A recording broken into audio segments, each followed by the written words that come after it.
Përshëndetje, mirë se po takohem, i dashur miq, motra dhe vëllezër nga Bashkia Adventiste ditës 7, ja jemi me pjesën e 8 nga seriali Pastor Stefan Born, është tani pjesa e 8, tema Babylon's Abdominal Wine, apo vera në vëritshme e Babilonisë, është pra pjesa 8 nga 25 sa do i kemi. Cila është ajo vera në vëritshme e Babilonisë dhe çfarë ka në kupen, në gotën, me cilën idehi të gjithë nga Pastor Stefan Born, pra lajmi 3 engjëve, kapitulli 14 dhe deri në fund. Tani është lutja dhe për momentin si zakonisht e kthejmë kështu që të bëjmë një lutje së bashku. Pra kudo që jeni, lutemi bashk, e përulim kokën dhe eftojmë prezencën e Zotit. O Zoti i Madh Gjithëpërshtetshëm, dera lavdia takon ty. Faleminderit për këto mësime. Ti je mësuesi jon, dashamir dhe shpëtimtari. Na dorëzon dorë tua, udhëheqna, mësona, udhëzona, bekoj të gjithë ata që do e përcjellin tani edhe më vonë në media. O Zot, që të kuptohet fjala jote dhe vullneti yt e shpëtimi yt. Ndera lavdia takon ty, të falenderojmë në emrin të Atit, Birit, Frymës së Shajt për gjithmonë. Amen. Amen. Tani do e kthejmë atje, pra përshëndetje kështu live nga unë, pastore Diana Dokanohi, dhe vazhdojmë pra me verën e nevëritshme të Babilonisë. Pra, ja, kjo ishte përpara. Dhe rikthimi i historisë së Izraelit. Perëndia në mënyrë figurative u martua me Izraelin në malin Sinai dhe donte që ai të ishte vetëm i tij, që të bindej ligjit të tij dhe të mbetet i pastër. Pra, ashtu siç duhet të jetë raporti në një martesë të shëndosh mes një burri dhe një gruaje. Dhe dha Zoti është tek ju kjo përvojë, urojmë shumë që të jetë ashtu. Dhe në fillim të historisë të tij, Izraeli devijoi nga besimi dhe u bë në mënyrë figurative prostitut. Pra, u bë prostitut, duke përfaqësuar mësime, doktrina dhe praktikat e kombeve përreth. Andaj Biblia këto sjellje i quhen prostitut apo lavire apo jo moral, frymor e kështu me radhë. Ajo përfaqësoi neverit e atyre kombeve, ajo kreu neveri me mbretërit e atyre kombeve, ajo u zbukurua me argjend dhe me ar për t'i bërë përshtypje mbretërve. Perëndia i tha Izraelit, çfarë i tha? Ezekieli 16:32 thot, ti je një grua kurorshkelëse, që merr të huaj në vend të burrit tënd, një pasqyrë shumë e trisht dhe e tmerrshme, pra që është kurorshkelja. Dhe me siguri që nuk kanë nevojë për ndonjë koment më tepër. Ezekieli 16:30 thot, sa e degeneruar është zemra jote, thot Zoti Perëndi, duke parë që bën të gjitha këto gjëra, veprat e një prostitute të paturpshme, për të ushtruar kontroll autokratik mbi dhe për të arritur qëllimin e dikujt dominues. Pra, këtë i bëri Izraeli që të jetë mbi kombe tjerë dhe të ushtroj pushtet. Kjo ishte arsyeja. Përkundrejt, lavira pra, ajo Izraeli e ndoti shejtoren e Perëndis dhe shkeli të shtunen e tij të shajt. 10 urdhërimet që Zoti Jezus Jahve i shkroi me dorën e tij. Bitë e saj bën siç bëri nëna, duart e saj ishin plot me gjak. Perëndia tha se ajo do të pinte llumin e kupës së zemrimit të tij dhe shkatrimi do të binte mbi nga të 4 anët e tokës. Gjithmonë pasoja e mkatit është e tmerrshme dhe kur vjen mkati vinë shumë probleme, ashtu sikur prej kohës Adamit Evës, edhe për gjatë tërë historisë, edhe sot e kësaj dite dhe deri në fund të historisë kësaj planete. Neveria është e keqe, ishte adhurimi i diellit.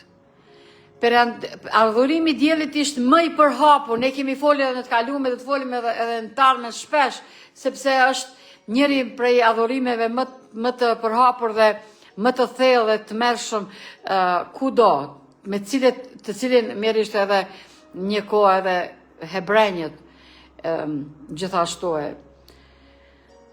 bënin. Perëndia premtoi se mbretërit me të cilët ajo, pra Izraeli, kurvëroi prostituta, do të ngriheshin kundër tij.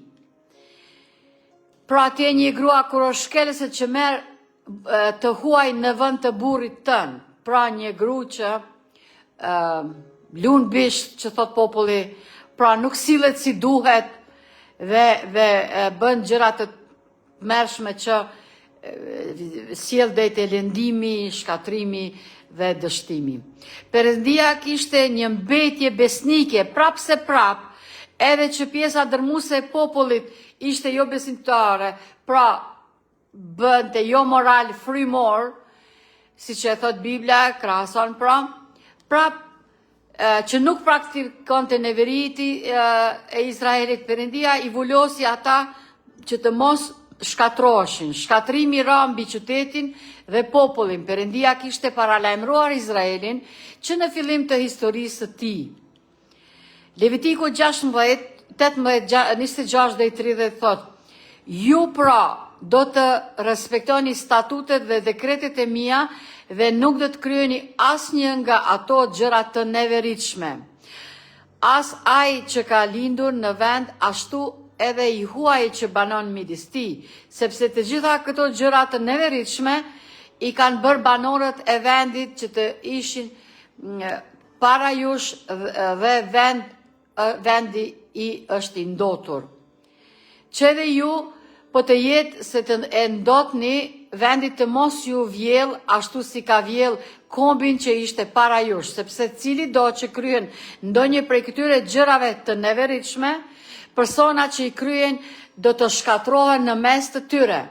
Do të respektoni pra urdhërimet e mia, nuk do të ndiqni asnjë nga zakonet e neveritshme që janë para jush dhe nuk do të ndoteni me to. Unë jam Perëndia Zoti juaj. Kurse dyta Kronikave 16:14 thot: për më tepër të gjithë krerët e priftërinjve dhe populli kryenin gjithnjë e më shumë shkelje, duke ndjekur të gjithë neverit e kombeve dhe e ndotën shtëpinë e Zotit që ai e kishte shejtruar në Jerusalem. Kurse kisha e Krishtër ka përsëritur historinë e Izraelit të lashtë. Kjo pra sikur kishte qenë një histori e cila ishte dikur në rregull, ka qenë dhe ka përfunduar me aq. Por çështja është që kisha Krishtër i ka përsërit gabimet e Izraelit që ai ka bërë. Jezusi në mënyrë figurative u martua me kishën e tij.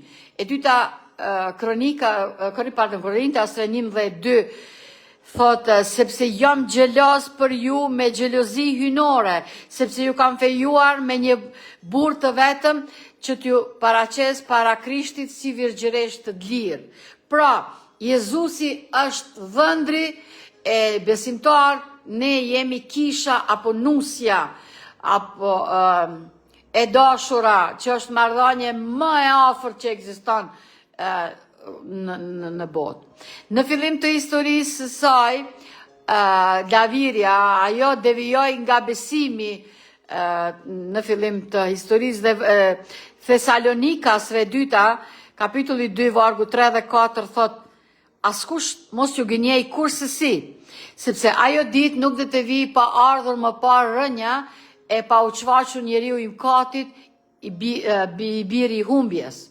Kundërshtari, ai që lason veten mbi çdo gjë që quhet perëndi ose objekt adhurimi, aq sa të shkoj e të ri në tempullin e Perëndis si Perëndi, duke paraqitur veten se është Perëndi.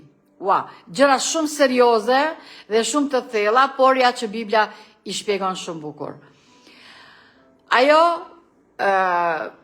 përvetsoi shumë nga besimet dhe praktikat e kombeve pagane me të cilët ra në kontakt, ajo në fakt u bo Babilona, që do me thonë Tollovi.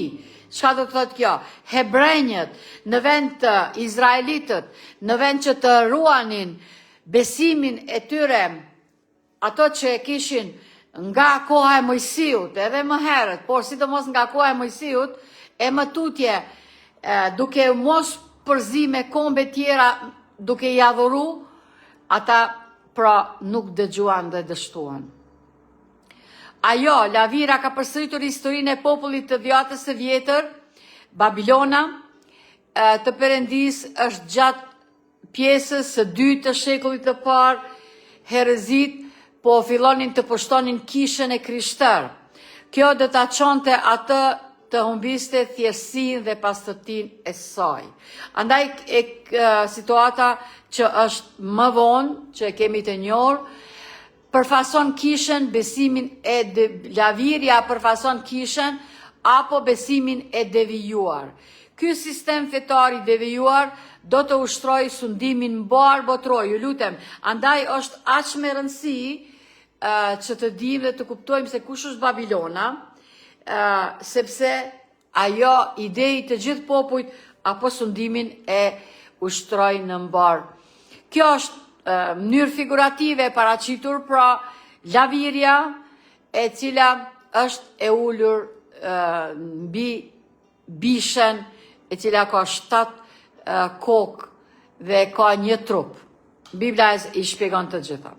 Zbulesa 17:1, pastaj erdhi një nga 7 engjëj që kishte 7 kupat dhe foli me mua duke më thënë: Eja, do të tregoj gjykimin e prostitutes së madhe që ri ulur mbi shumë ujëra.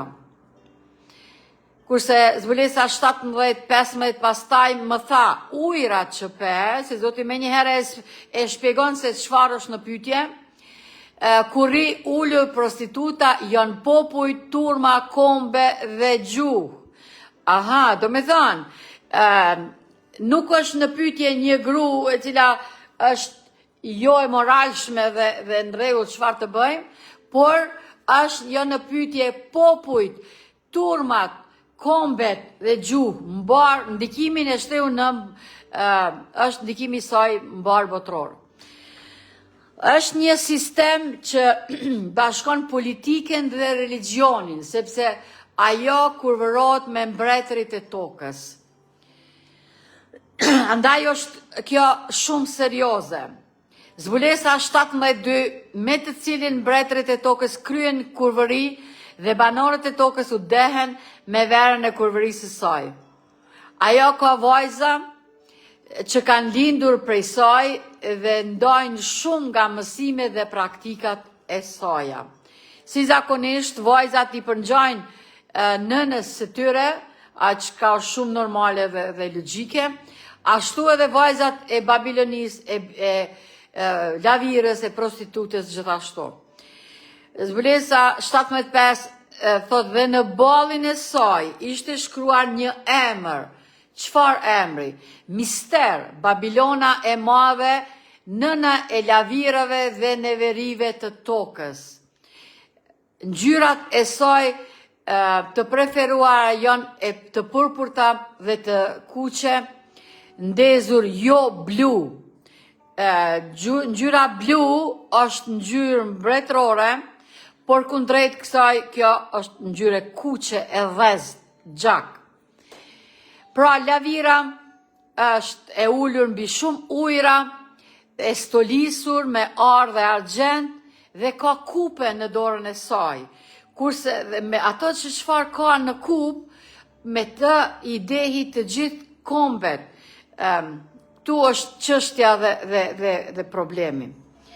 Zbulesa 17:4 thot, gruaja ishte e veshur me të purpurta dhe të kuqe të ndezur dhe stolisur me arë, gur të çmuar dhe perla duke mbajtur në dorë një kup të artë plot me neveri dhe ndyrësi të kurvërisë së saj. Zoti Jezus dhe Biblia janë në mbrojtje kundër kurvërisë fizike edhe frymore. Andaj, Jezusi duhet të jetë gjithmonë qendër e jetës, e çdo gjëje, dëshirave dhe çdo gjëje në jetën tonë që të mos devijojmë dhe bëhem kështu siç po jemi duke folur tani. Kurse libri 4 të Mojsiut apo Numrat, kapitulli 15, nga vargu 37 lexojmë.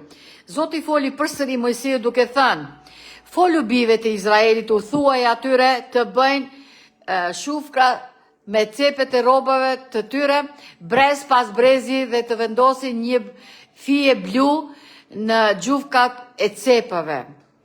Dhe do të kesh gjufken që ta shikosh dhe të kujtosh të gjitha urdhërimet e Zotit dhe t'i zbatosh ato dhe që të mos ndjekësh kurvërin ndaj se cilës është e prirur zemra dhe syt e tu.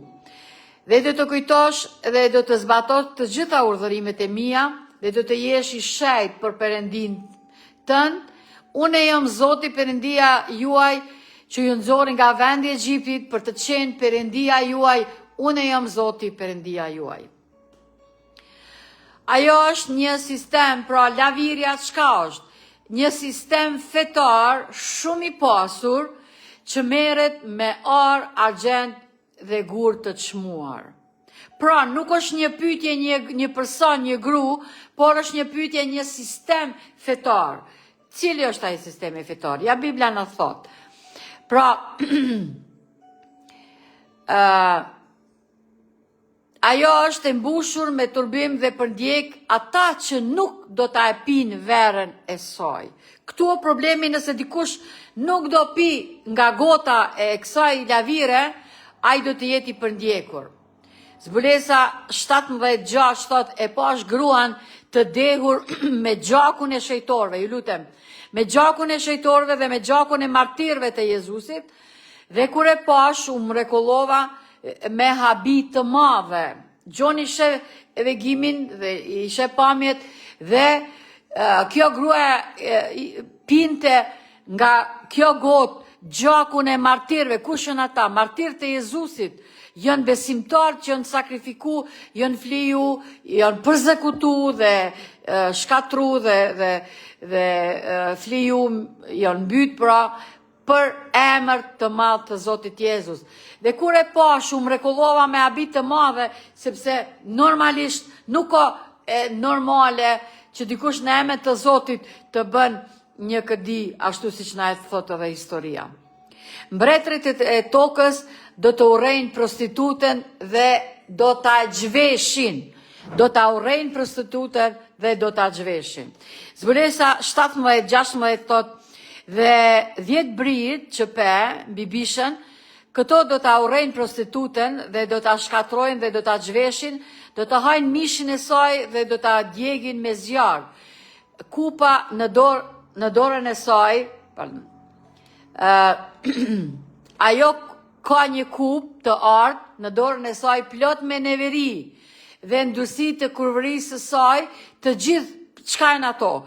Të gjithë doktrinat e rreme që ajo ka filluar fituar nga kombet. Pra, ajo çka është në gotë janë mësimet jo biblike, mësimet që nuk i ka thonë Zoti Jezus as apostujt e tij dhe Biblia nuk i mëson dhe nuk i ka mësu kurrë.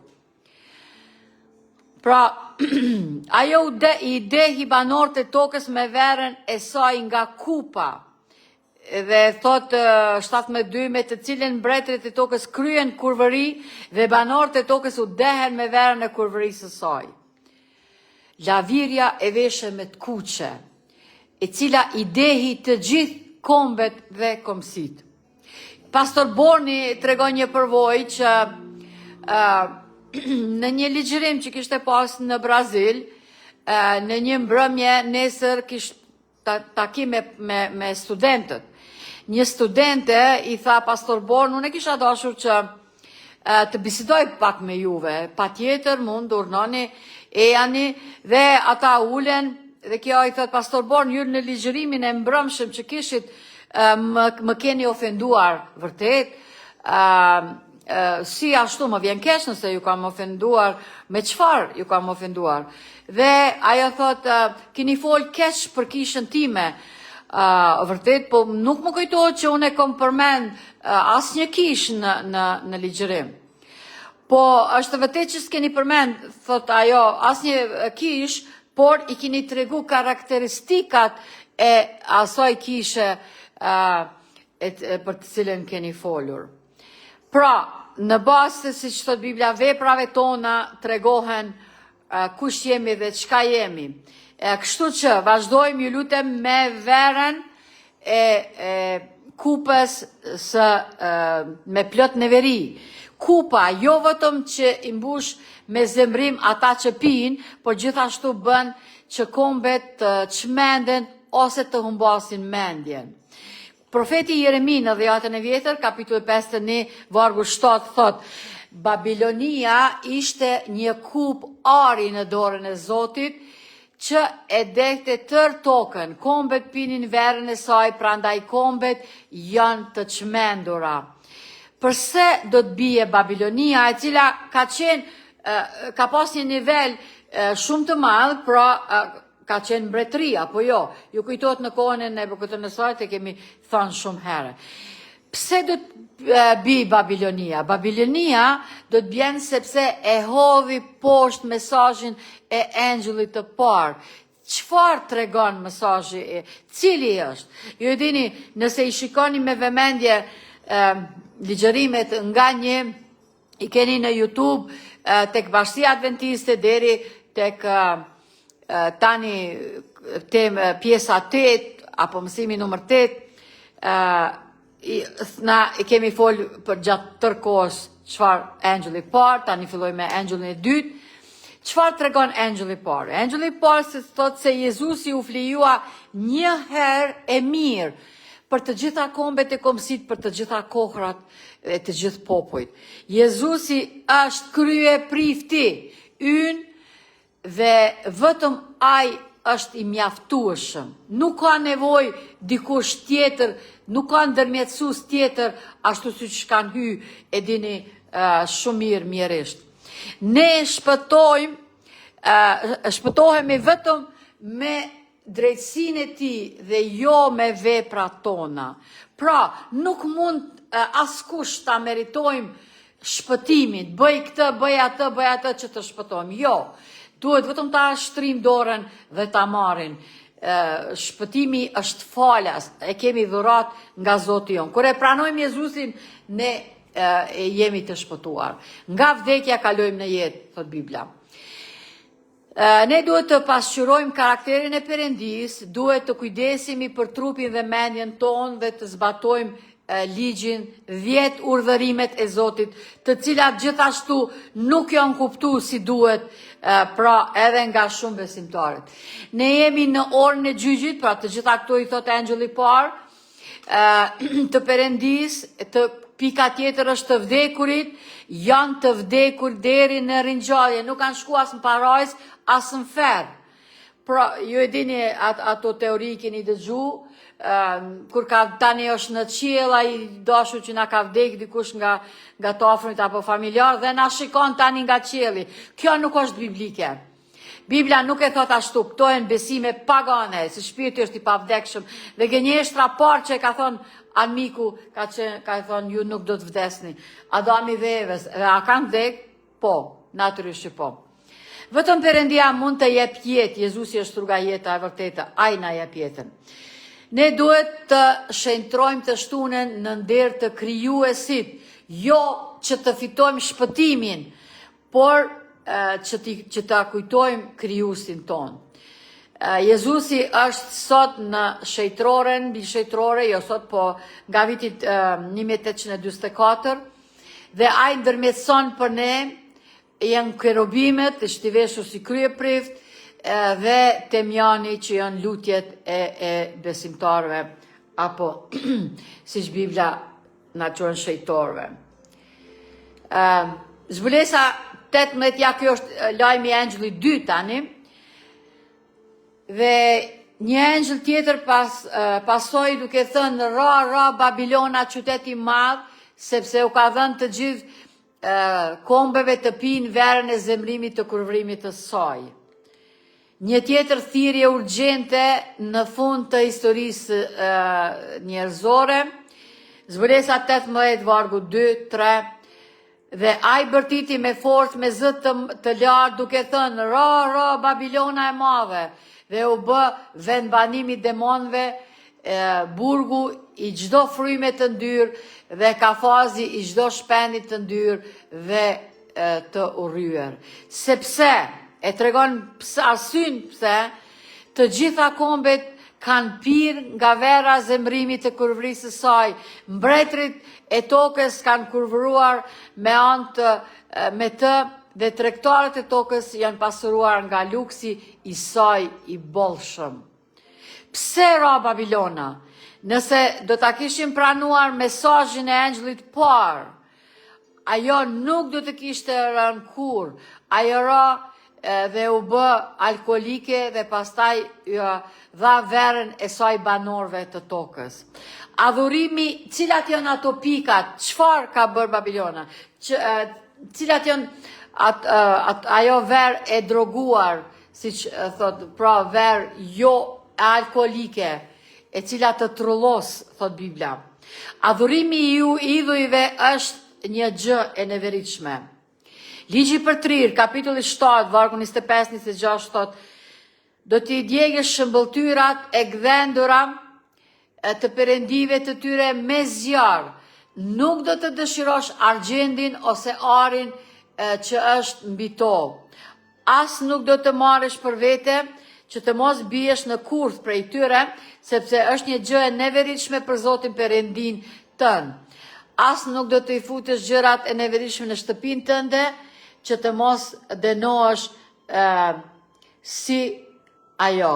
Pra, për çfarë pyetje? Kur hebrenjët kanë ardhur, për shembull, duke filluar prej Kananit, e kanë zaptu tokën e premtuar, detyra atyre ka qenë që asnjë gjë, asnjë idhuj të Kananëve, e mandej edhe në histori edhe popujve tjerë, në periudha kohore më vonshme, që mos t'i marrin, mos t'i prekin edhe mos t'i lakmojnë arin e argjendin e tyre.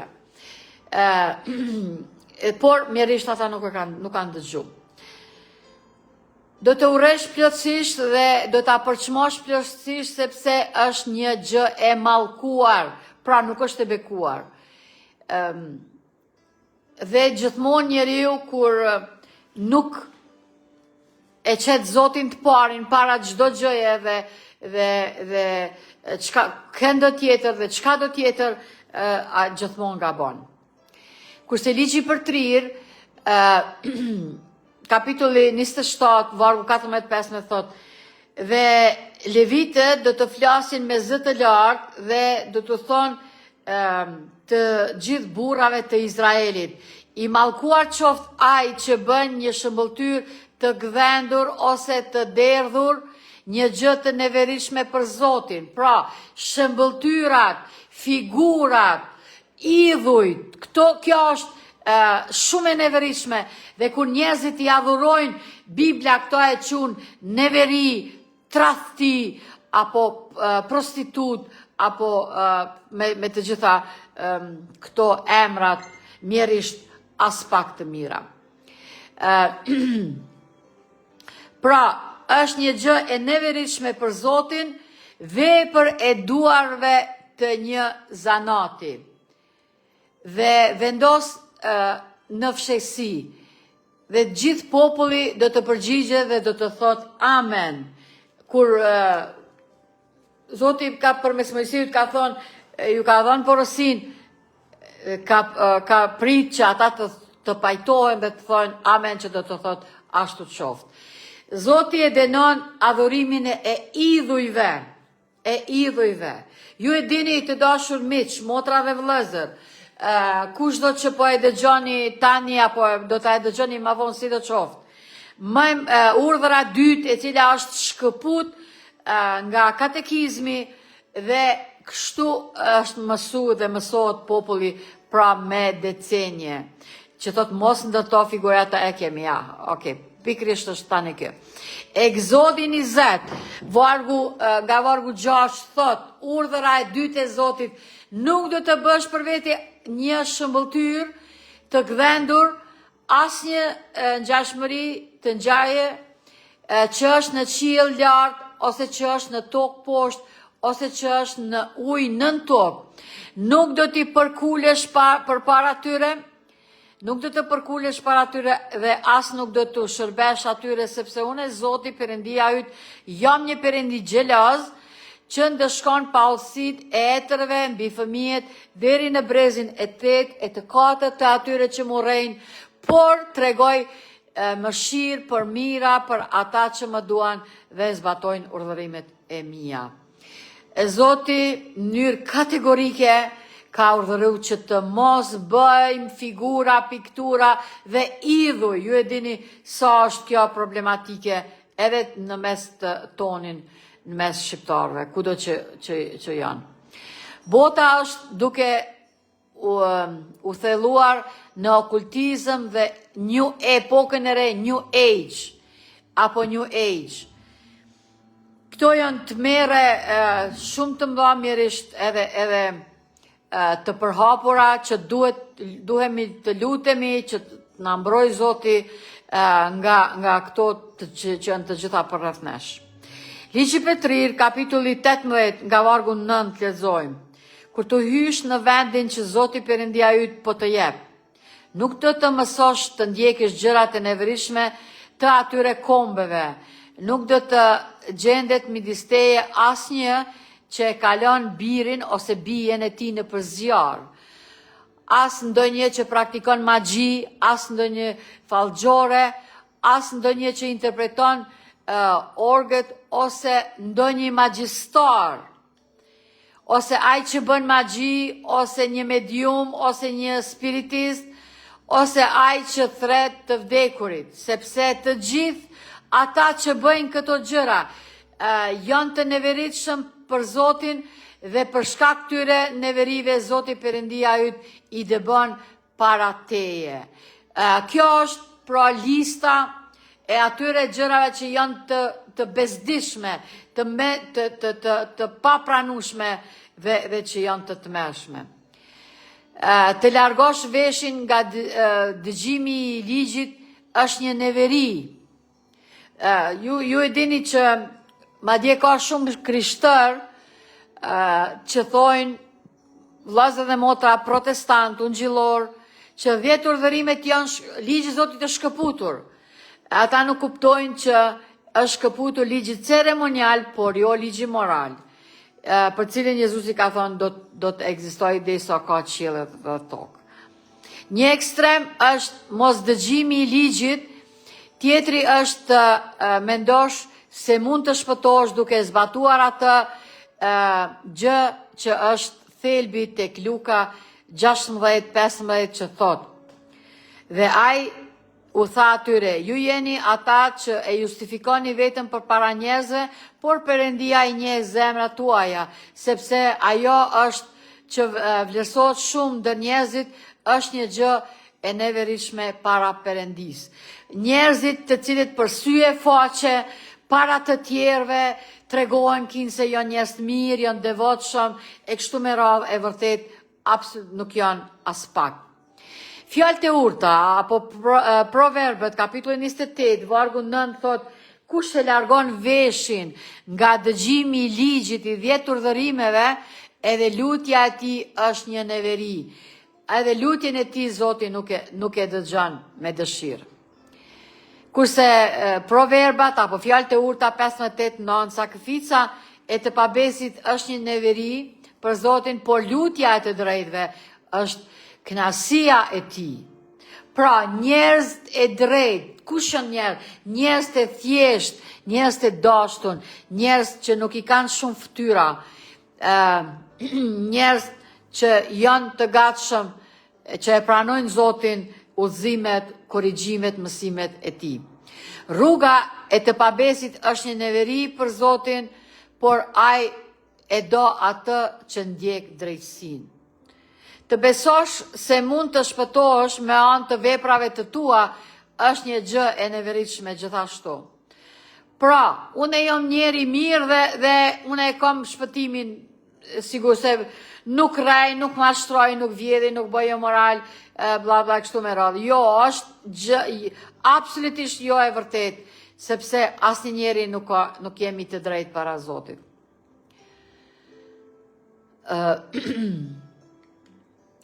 Kurvëria ose kurorshkelja është një gjë e neveritshme.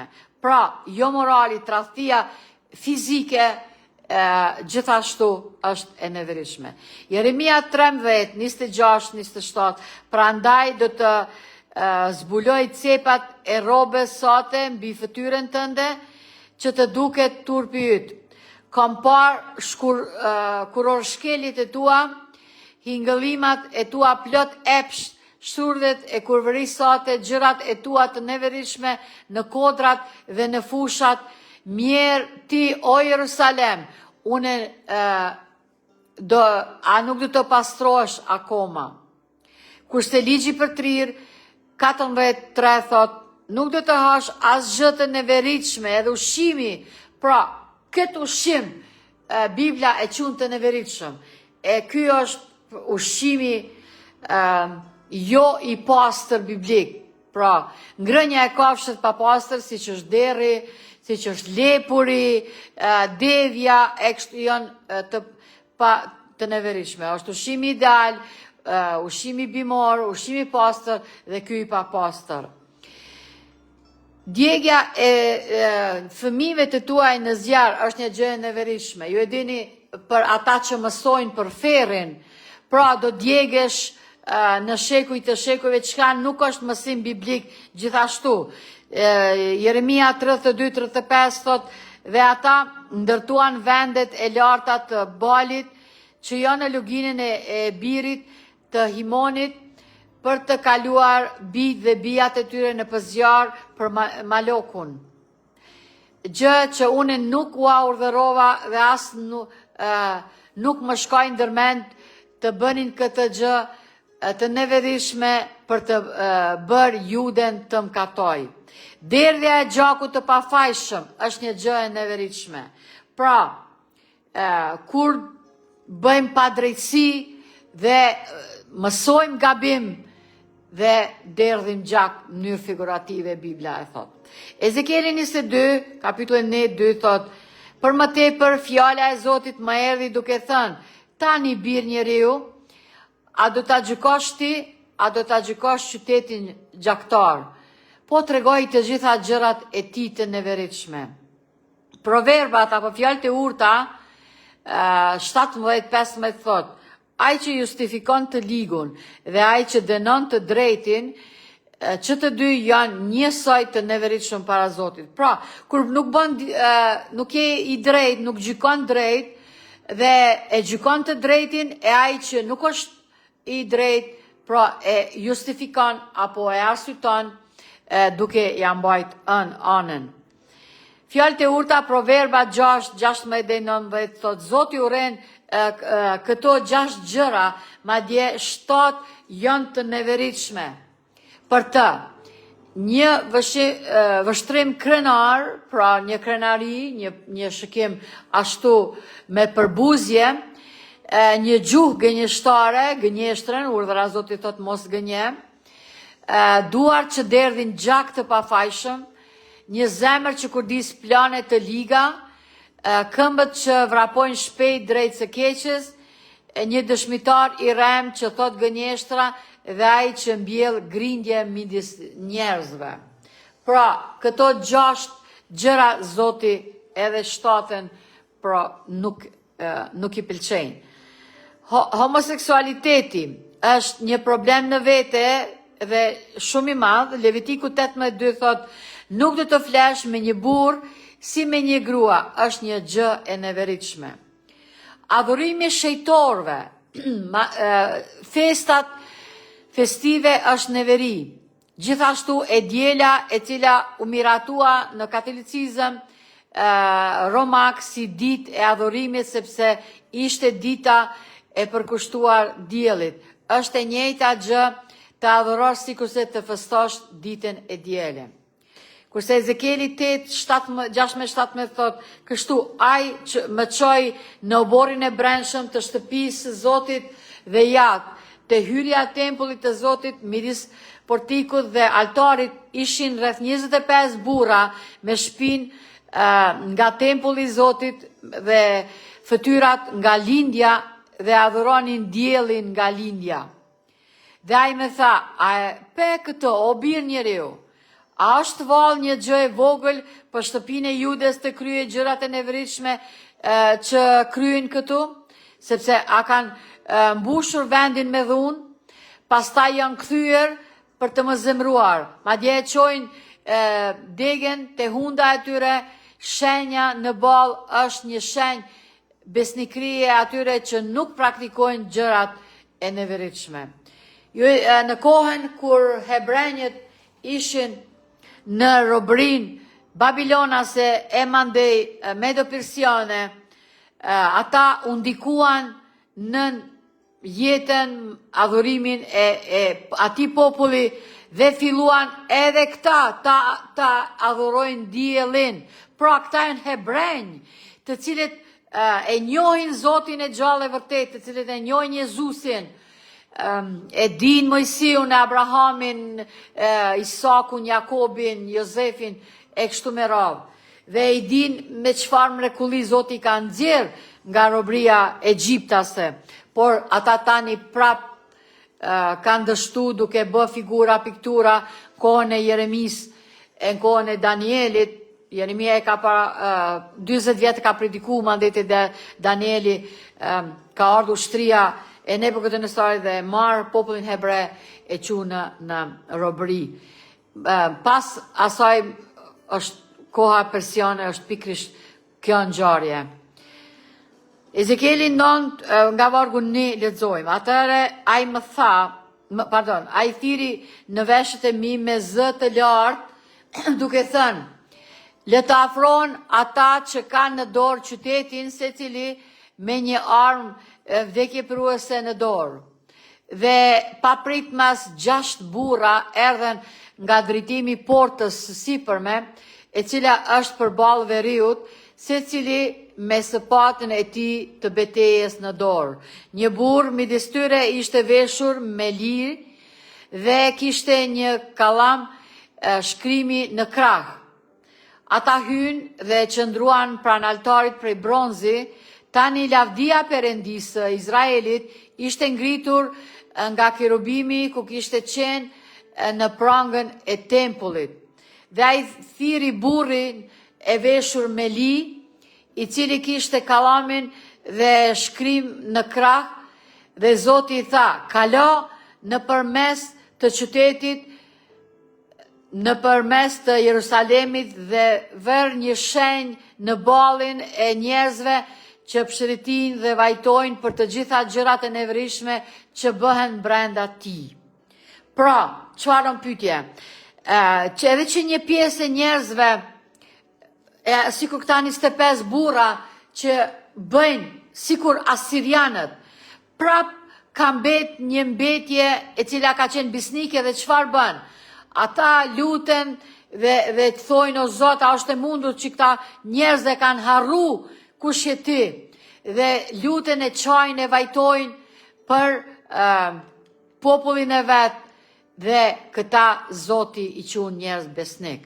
Ata, thot, vullosi, kalon në për midis të Jerusalemit dhe vullosi në ballin e tyre, ata që i po luten për këta njerëz bashkombasit e tyre që kanë deviju nga besimi. Dhe i kanë harru ato përvojat që i kanë pas. Të tjerëve u tha në veshët e tyre, shkoni pas ti në për qytete dhe vritni syri juaj, mos u kurseni dhe mos keni mëshirë. Vritni plotësisht pleq e të rinj, vigjëresha, fëmijë, të vegjël dhe gra, por mos u afroni as kujt mbi të cilit është shenja. Dhe fillonin nga shejtrorja ime, kështu filluan me pleq që ishin para tempullit.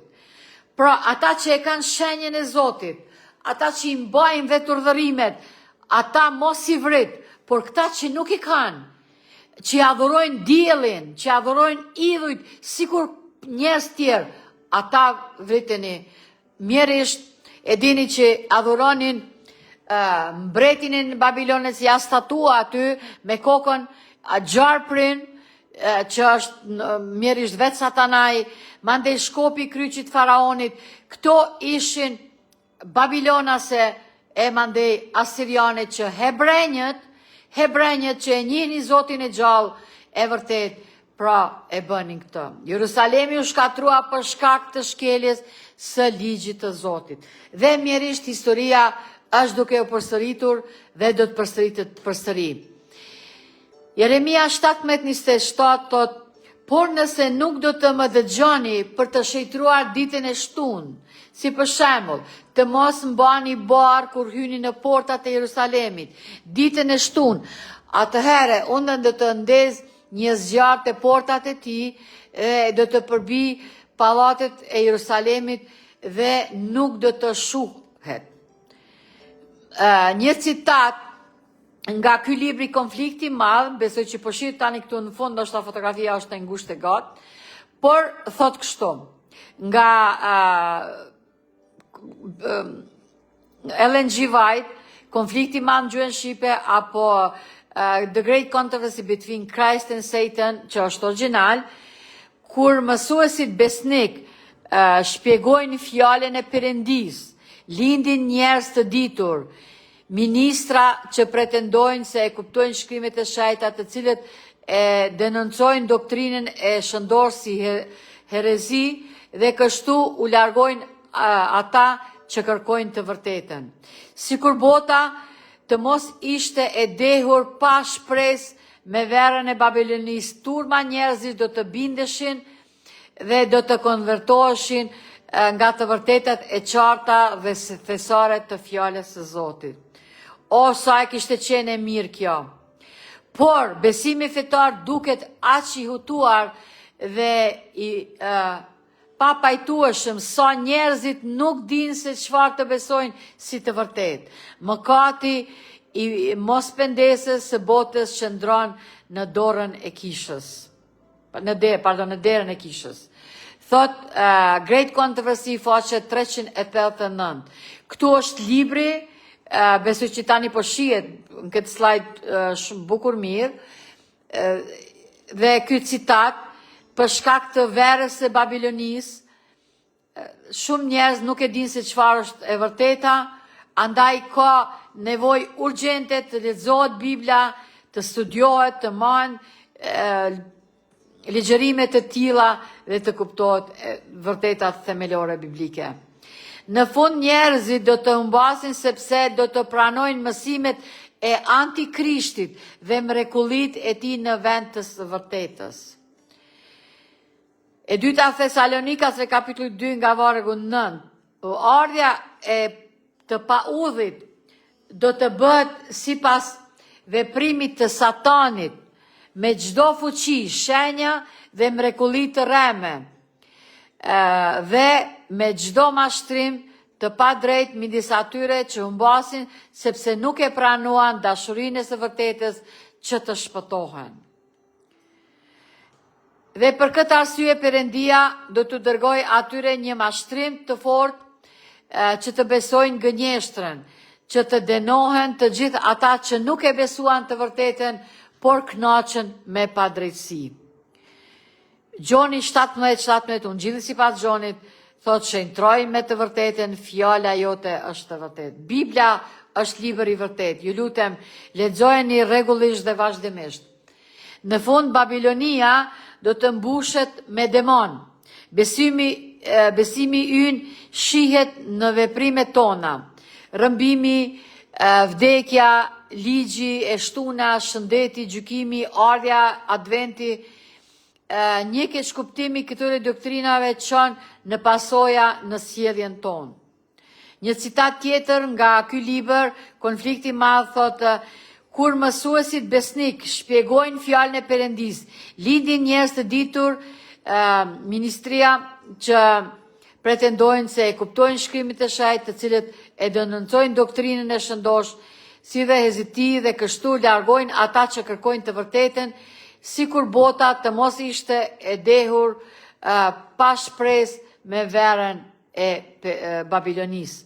Vërtetat e qarta dhe thesare të fjalës e Perëndis, turma njerëzish do të binden dhe do të konvertohen.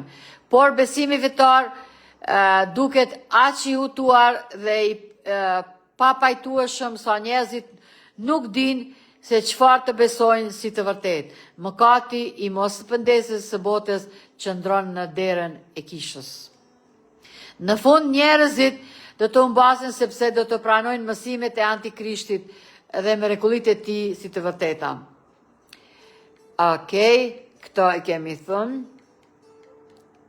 Dhe në fund kemi zbulesën 18:1-5 që thot: pas këtyre gjërave pash një engjëll tjetër që zbriste nga qielli me autoritet të madh dhe toka u ndriçua me lavdinë e tij dhe ai bërtiti me forcë me zë të lartë duke thënë: Ra Babilona e madhe, dhe është bërë një vendbanim demonësh, një burg për çdo frymë të ndyrë dhe një kafaz për çdo zog të ndyrë dhe të urryer, sepse të gjithë kombet kanë pirë nga vera e zemrimit të kurvërisë së saj, mbretët e tokës kanë kryer kurvërimet dhe tregtarët e tokës janë pasuruar nga bolloku i luksit të saj.